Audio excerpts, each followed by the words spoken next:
Tila nag-iiba na ang foreign policy ng Canada. Ito'y matapos tanggapin ni Prime Minister Mark Carney ang imbitasyon ni Chinese President Xi Jinping at nakatakdang bumisita sa Beijing sa susunod na linggo.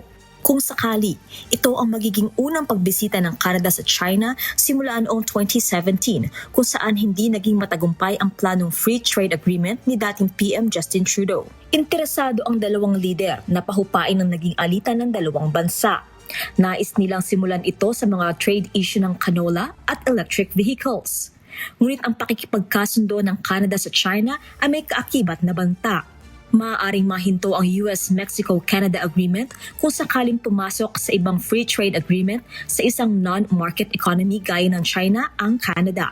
Ayon naman sa isang senior government official ng Canada, may ibang mga trade partnerships ang maaaring gawin ng Canada na hindi lalabag dito.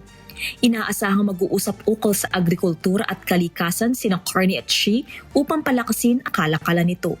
Inamin din ng Canadian Prime Minister na nais niyang makipag-ugnayan kay President Xi ukol sa usapin ng artificial intelligence, critical minerals at defense. Jen Rico, humahataw sa balita ngayon.